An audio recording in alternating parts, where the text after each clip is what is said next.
if you actually want an impressive and nice body, you really should develop everything, right? In other words, you know, people come up with the ideas of, hey, if I want to look good, should I maybe focus on this or focus on that? Where should I put all my focus? And I've even made videos on that. And we have people who sell that as minimalist training, minimalist program. Like, look, you don't have to build everything. If you just want quick results, do this and everything will be good, right?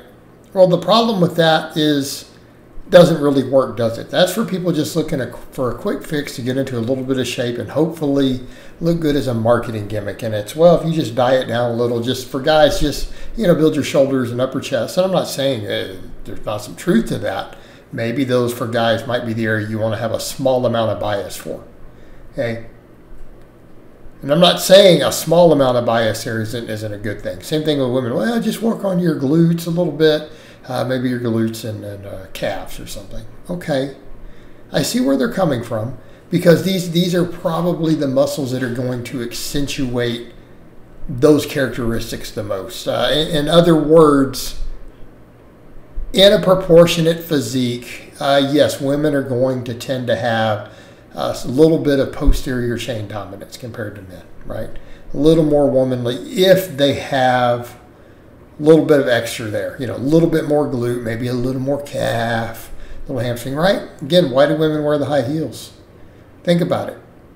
Why do women's legs look so good in high heels? Because of the calves, right? That's why.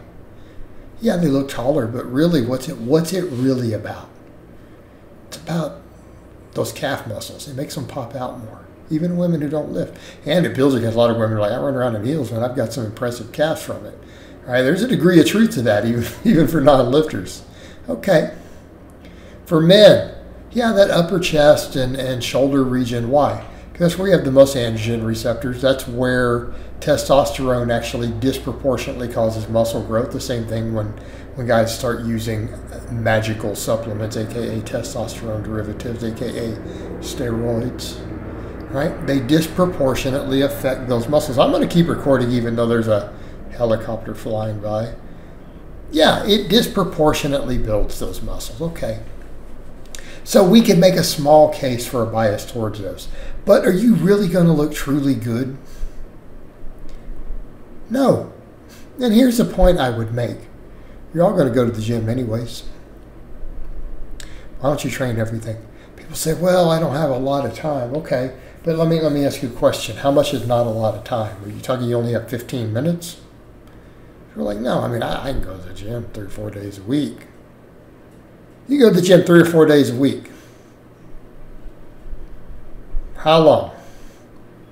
Well, I can squeeze in 45 minutes. Okay. So people will do that, and they're like, well, you're spending 3 or 4 hours a week in the gym, and you can't train like a pro bodybuilder almost? You're like, what? You can't train every single muscle in your body in that time?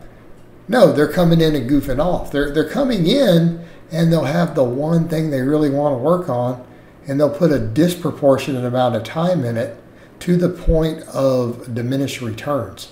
In other words, 50% of the time that they're putting in their gym is giving them less than 1% of their results. In other words, they could probably cut in half what they're doing for that area and gain 99% of the muscle they were going to gain, if they're actually training it hard and correctly.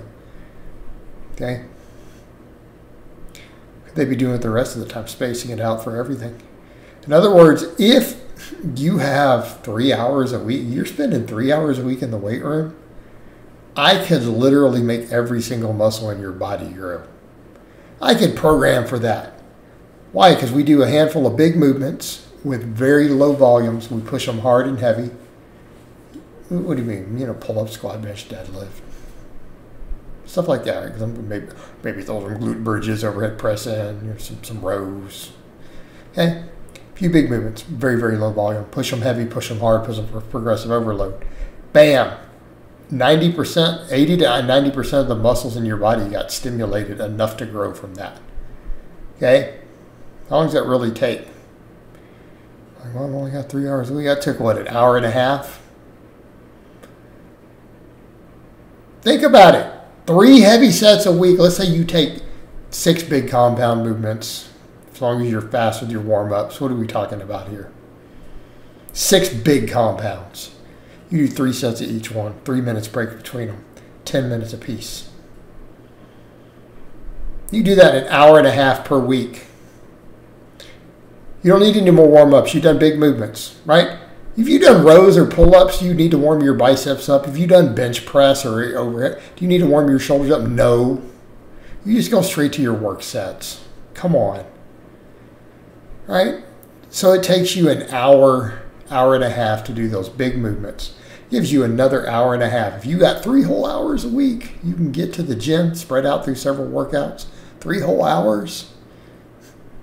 You can isolate everything else. You can work your calves, your forearms, your biceps, your abs, your hamstrings. Okay? I mean, if you're short on time, you can superset the small movements. You can superset arms and shoulders, and you can superset them with calf, right? You can do all that. Perfectly doable, easily doable. Train everything. And that's what I mean. Right? Because you could take 5, 6 big exercises every week and do 3 hard, heavy sets with progressive overload. That can be done in an hour to an hour and a half. People in here spending 3 hours a week in the gym have muscles that don't get trained. Are you serious? You got time to train your calves and your forearms with that. Then you come in and you just hammer everything down with some high rep isolation work on some good programming. Problem solved. Okay. I train a little more than that because this is my profession and I'm trying to push for excellence.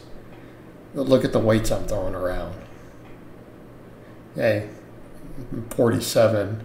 So, okay, I train 5 hours a week. It's not that much though, is it? I do probably more cardio almost than I do lifting at this point. So yeah, get in and train everything. You're going to look better. You're going to look better. You're going to be healthier. You're going to be free. In fact, you're probably going to be leaner as you have more muscle to burn through more fat. You're going to need more carbs just to fuel the training and the muscle mass. Just to keep it.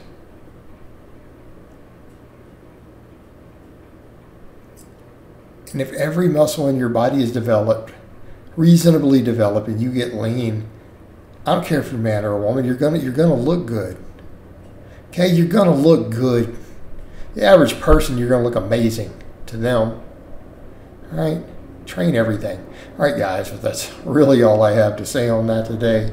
I hope it's been informative, and I'll talk to you guys and gals next time.